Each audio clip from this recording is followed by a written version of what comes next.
Hi, I'm Patrick Risley. I'm pastor and teaching elder here at First Presbyterian Church, Fort Lauderdale, Florida, and it is great to see you today for our daily devotional. Today is Thursday, May the 14th, and we call our daily devotional here at the church This One Thing. And what we do is we pull out one thread from one of the texts of today's daily common lectionary, which just so happens to come from Matthew's Gospel, chapter 6, verses 25 to 34.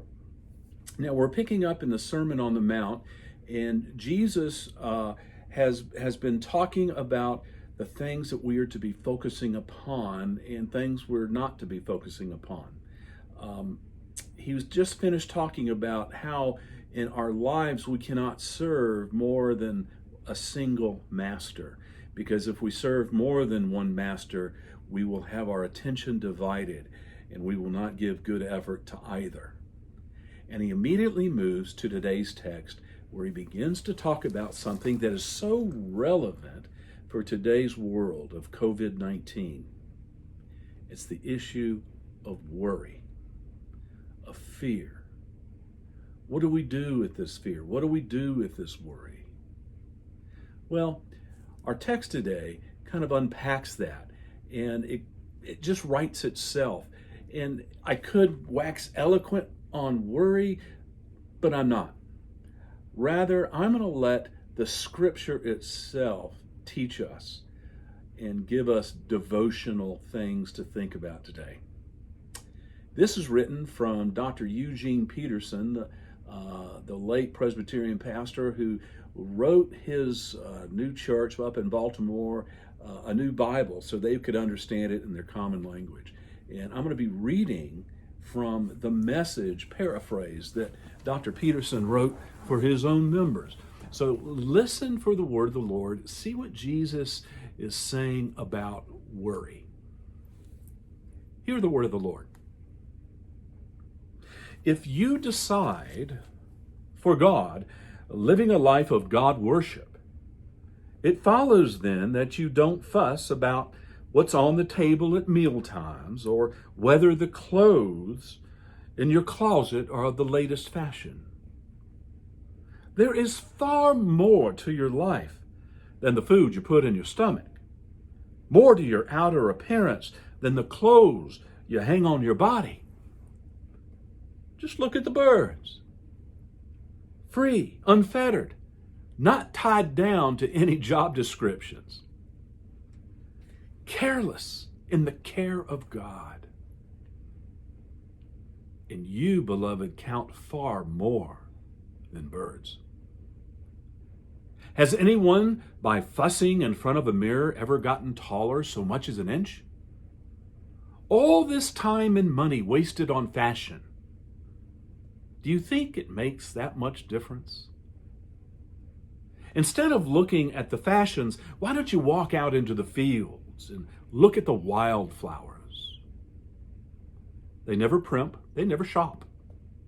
But have you ever seen color and design quite like it?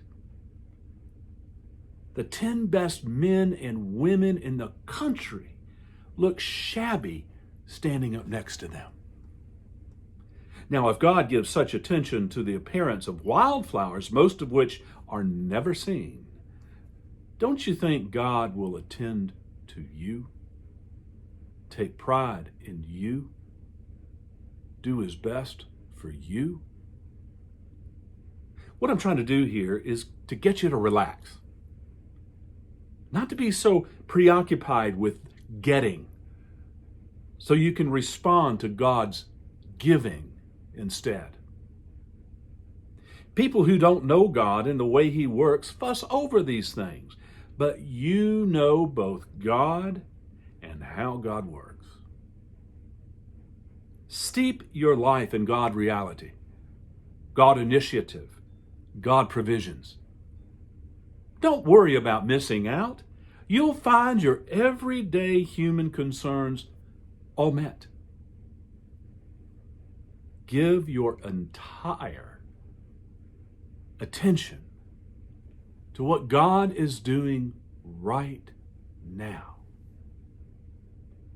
And don't get worked up about what may or may not happen tomorrow. God will help you deal with whatever hard things come up when the time comes. Friends, that's the word of the Lord.